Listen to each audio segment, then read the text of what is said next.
Hello there and welcome once again to the Mayor's Magazine. I'm Mick Cornett and this is our show for January 2014. Thank you for joining us. In this first segment, we're going to visit with Ruben Aragon. He's with the Latino Community Development Agency, LCDA. Ruben, welcome to the Mayor's Magazine. It's certainly a pleasure to be here, and thank you for inviting me. So many success stories taking place at the LCDA. Let's give, first of all, just kind of a brief overview of the services that the LCDA offers. We're rather unique compared to other nonprofit agencies. We have 24 programs. Many agencies will specialize in education, others in housing. We have 24 programs. One of the reasons we've had it, we are the largest by far and the most effective Latino agency in the state of Oklahoma. And being a monopoly organization with all the different community needs, we have to offer a lot of programs. The programs are in four main areas. They're in healthcare, they're in prevention, in treatment, and early child development, what I call human capital development. Mm-hmm. Where does most of the revenue come from? The two big areas that are treatment and prevention.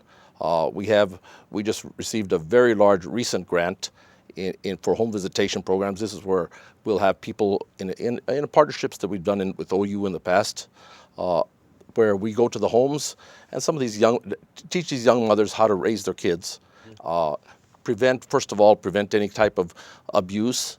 Prevent neglect, which can be an abuse by itself, and teach these young mothers to be the first teachers for their kids so that the kids are well prepared to go to school and the program works very well. Their success record is far better than those that don't have those visits. We also have big treatment programs where we're doing substance abuse treatments, working with the criminal justice system, sends us lots of people, lots of young kids that are having troubles. We have the largest staff of bilingual licensed mental health professionals in the state of Oklahoma. So that's another very big program. But even the small programs, every program is very important to the community.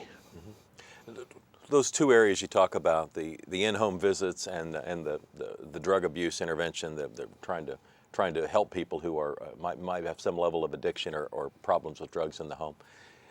Do you see those areas growing? Are the needs escalating, or do you see them decreasing?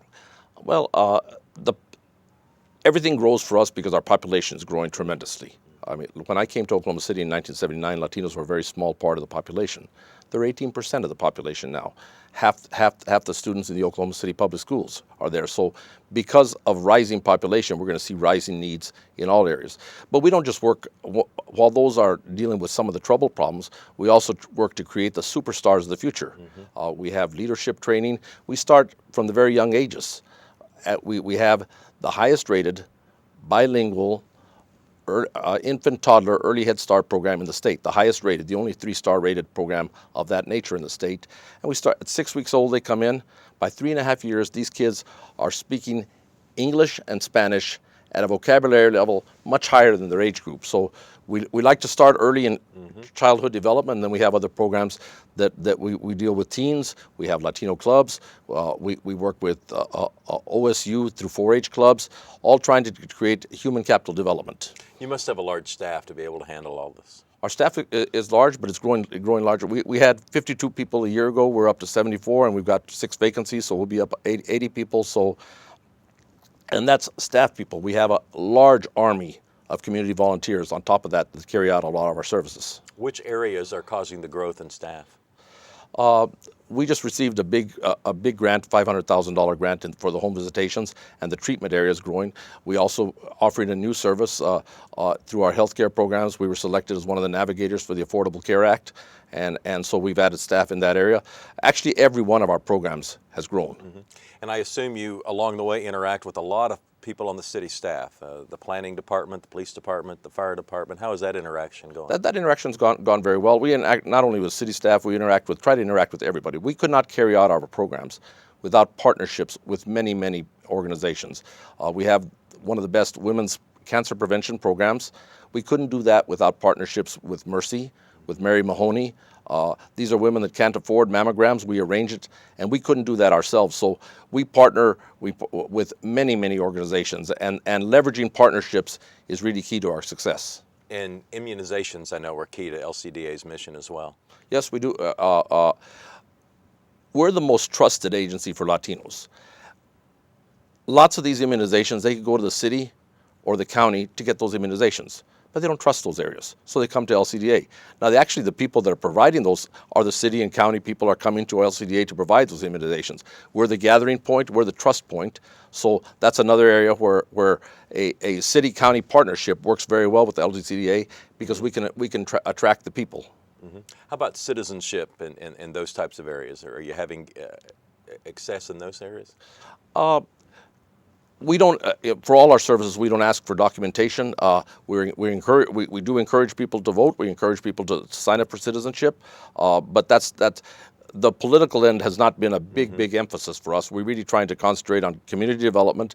That's an essential longer-term part of community development. But none of our programs ask for any kind of documentation. We serve, and when I say we serve, it's not just Latinos. Our programs are open to anybody. We have many African Americans, Native Americans, white Americans that come to a lot of our programs. What about job training? Job training is an area I want to move into. We're not doing that right now. I serve served in the past as president of the Metrotech Foundation and want to establish bigger, lots of further partnerships with the career tech system here in Oklahoma. But that's something we need to do as well. Mm-hmm. If you had one wish for this community in LCDA, how can the people of Oklahoma City help your organization grow and continue to be an efficiently well-run organization? I'd like everybody to recognize the growing importance of Latino population to Oklahoma. Oklahoma was not growing for a long time. In the year 2000, actually we lost one congressional district because we weren't growing. The Latinos have become a very powerful, very important engine of economic growth for Oklahoma. We'd like to hopefully, and we've seen from an attitude of trying to suppress that growth, we're now seeing the community embrace that growth. People want those purchasing dollars, and so we'd like, and with the growing needs that we have, we're certainly, like any nonprofit, always looking for funding. We are growing at a tremendous rate. Our revenues this next year will be 40% greater than they were 1 year ago, but we have to grow. Mm-hmm. Our population's growing. We grow, but our wait lists for services keep growing. Mm-hmm. So it's kind of a never-ending thing. So if there's anything what I'd like everybody to do is come and visit us, and our services are open to everybody. Mm-hmm. So please come to visit us. We operate out of what used to be Riverside Elementary School. It's an old building. It's a building we've outgrown, but we keep piling on services there, and certainly we think we're a very key part of Oklahoma's growth in serving a community that hasn't been served as well without LCDA. Yeah, we can put the address on the screen. How do you interact, if at all, with the schools and with faith-based communities, with churches? An awful lot.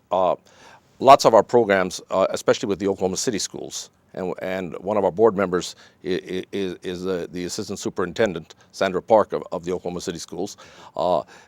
We do a lot of our Latino clubs, a lot of our activities. We also help try to reintegrate students that got dropped out of the school system back into the school system. So there's an awful lot done, especially with the Oklahoma City, with the Oklahoma City schools. With the faith-based community, that's where Latinos are heavily faith-based, mm-hmm.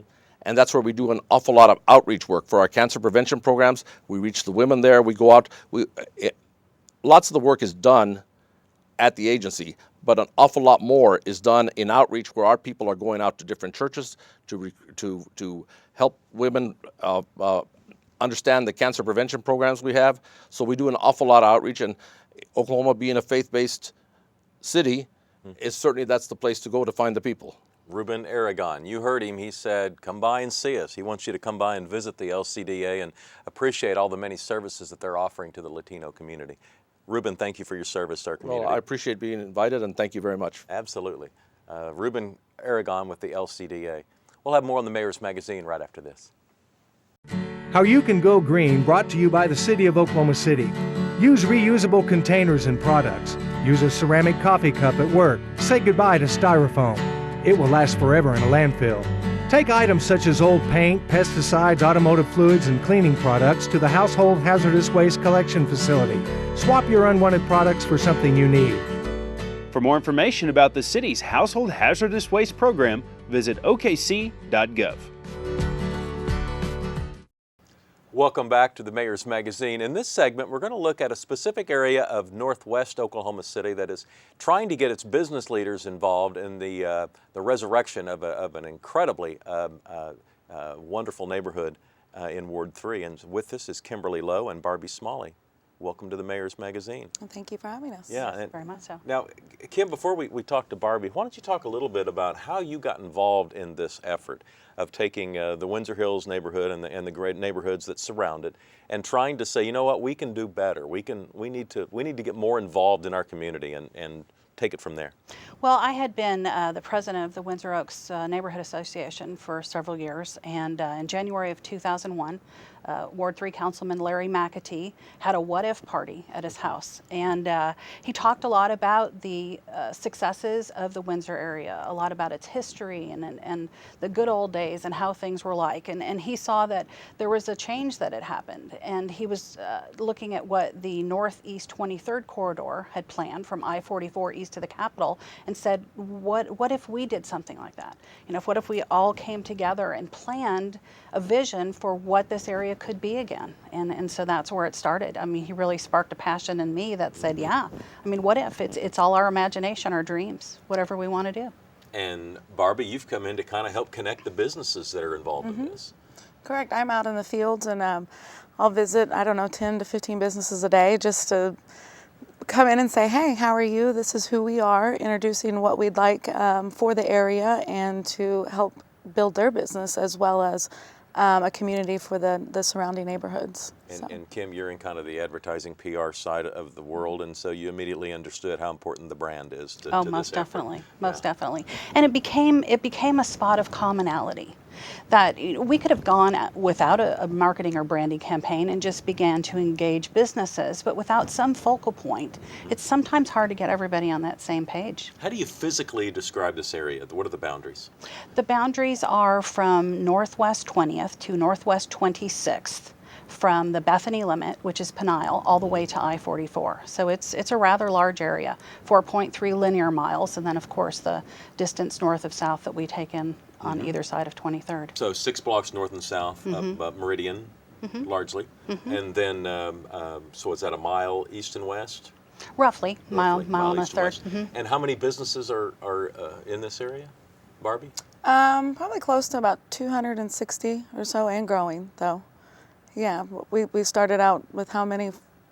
A list of over 400 400. business owners, business operators, and also investors. There's many property owners that don't actually have a business there, but they may lease their space. And so a lot of people. So if a business leader asks Barbie or you, Kim, why do we need to do this? What's your elevator pitch as to why this particular business owner needs to realize the value of investing back in the greater community and not just their specific business? Well, I think I would tell anybody that when you started your business here, you didn't move here because you were happy to be in an area that was maybe on a downturn and happy to accept businesses closing around you, the demographic, so that your sales every month or every year were declining and things around you were spiraling down rather than growing. I don't think anybody opens a business for those reasons. I think they open a business because they want to make a successful living, number one, and they have a passion themselves for what it is they offer the community. And I think they want to build with the neighborhoods and have that influx of people coming in. So it's all the reason to join into your whole community. It's just not a business area. It's a thriving way of life. What I like about your approach is that it's both the physical side and the emotional side. You've got the city involved on the physical side. You're physically changing the infrastructure along this corridor, and then you've got the emotional side of buying in. And you really can't have one without the other, can you? No. It's like trying to raise children without having any emotions or feelings for them. It just doesn't work that way. Yeah. Barbie, what sort of feedback do you get from the business owners? I've had more positive than negative. I've had several no's, but more just yes, right on. Yeah, we're right here with you, and we're glad to see you in the area, and glad to see the community actually doing something. So, which helps me make my job a little bit easier. Are meetings being formed now? Are business leaders coming together and actually getting in the same room and talking about these things, or is that still to come? We've had a couple of VIP mixers. We just had one on Thursday, which you attended, and Thank you very much for that support. yes, and we felt that was a great success, and we love seeing the business members come together and meeting each other, because I think I saw 2 conversations that they had no idea what they do, what location they're at, and they work within a half a mile of each other. So it's great to see that involvement with each other. So It seems to me like there's another opportunity here, communicating to not just business leaders, but people who live in the area, that they really have a vested interest in supporting those local businesses. Because course. if you want the area to thrive, you need those businesses to be successful. So if you're taking your retail dollars and you're spending them, outside that area or outside the city, you're really doing a disservice to what's most important to you, and that's your home. Right. And immediately outside of Oklahoma City is the worst disservice, because that's where our tax revenue goes. And those are all the monies that help our policemen, our firemen, our public works, our streets, important monies. But when you leave your own community, it's like saying that you don't have any value in where you live either. Because all the things that happen in the business district around a neighborhood definitely affect your property values, your future investments, and a lot of the things we're working on we're not going to benefit from today, or maybe 5 years, but certainly the children that we have, our grandchildren and other people in the area will always benefit from that. The area has good density. Oh, most definitely. And I would suspect that there are still, though, a couple of retail niches that you wish you could inject into the neighborhood. What are you looking for? If there's retailers out there watching the show, what are you trying to attract to the Well, area? it's really interesting that you mentioned that, because this summer we were kind of all over the place. We didn't know, when you talk about an area that big and you talk about an area that we're also marketing as an international district, so it's very ethnically diverse. So lots of needs. We ended up engaging a student intern over the summer who did an economic development plan for us. And he looked at the entire area, not only the demographics of all the neighborhoods, but then also all the businesses, vacant businesses, underutilized businesses, and put together a scenario of what really could happen in the area. And rather than talk a lot about those things, what I can tell you is that sometime in January, we're going to have a workshop that'll be open to investors all around Oklahoma City. Mark Weinmeister from Edmond is a commercial developer that's fallen in love with our area and has volunteered to help spearhead that. And we'll look at things like maybe it's a new sit-down restaurant, not in the fast food venue, but something that has some great, healthy family choices. We've talked about a coffee shop. I've even had a silly dream about a place called Common Grounds, where we offer hot beverages and maybe pastries from all around the world. I think food is a great way to bring cultures together and sit down and begin to learn about each other. And the same thing can happen with businesses. It helps interject a feeling of community and a feeling of a sense of belonging.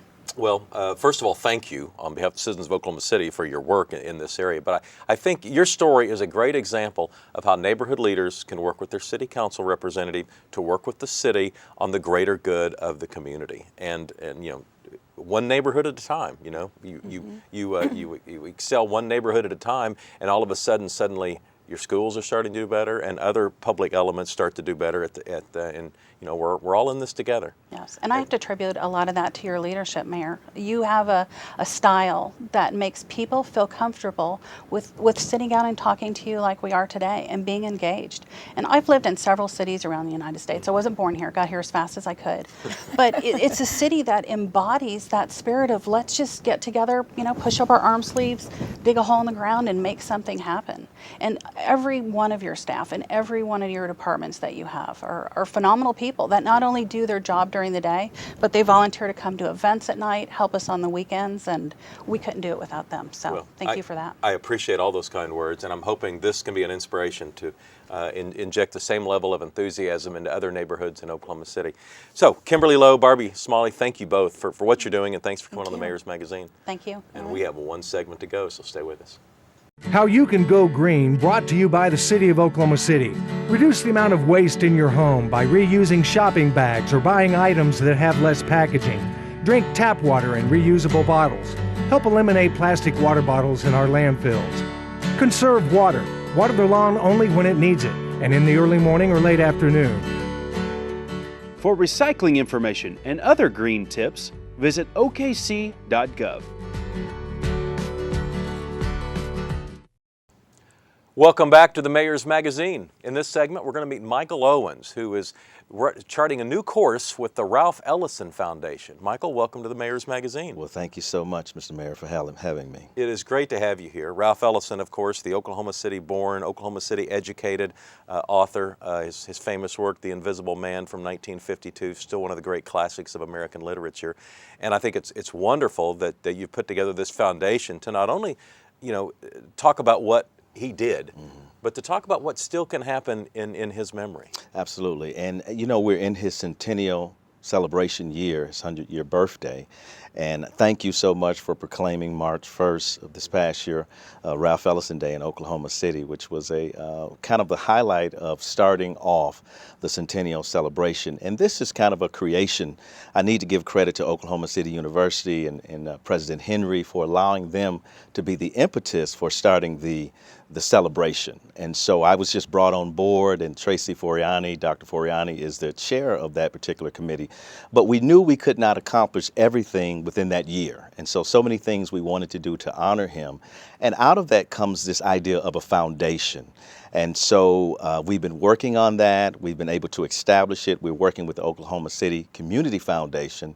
Nancy Anthony has been just tremendous in supporting that efforts. And we're just excited not only to continue the things that we thought was necessary as it relates to him, but to look at Mr. Ellison in three areas. Number one, he was a writer. He was an artist, and he was also he was a musician. And so we want to build programs around there, working with our young people, working with those on the college level, and to continue his work and his relevancy in today's society. And the fact that he's from Oklahoma, oh my goodness, isn't that wonderful to have someone that has made an impact, not just locally, but on the entire world, to be able to carry his legacy? We feel very happy to do that. First, let's encourage readers who may not have ever read The Invisible Man to download it or to go purchase a copy. Absolutely. But it's a wonderful work, and as you mentioned, the fact that he happens to be from Oklahoma City is almost irrelevant to the scope of the work. You should read it regardless. Absolutely. But the fact that he's a graduate of Douglas High School brings a special relevance to Oklahoma City. But what do we take from that work today? He wrote that a long time ago. Why is it relevant in the 21st century? Well, I think looking at his life, he was a man before his time.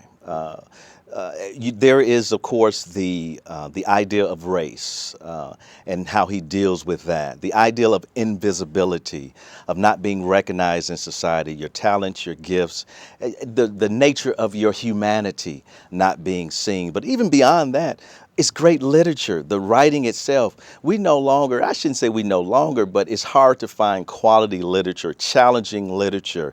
And I think Mr. Ellison has done that. He challenges us to be better writers, to be more critically thinking about not just what we read, but how we apply that to our lives. So I think there's so many applications we can make about that. But at the center of that is being accepted, being understood, being seen, being noticed, being valued is what we need to bring from that and to move forward, because I think identity for so many people is a challenge, Mr. Mayor. You know, how do I fit in, and how do I get along with people, and how do people view me, and the stereotypical ways of seeing individuals?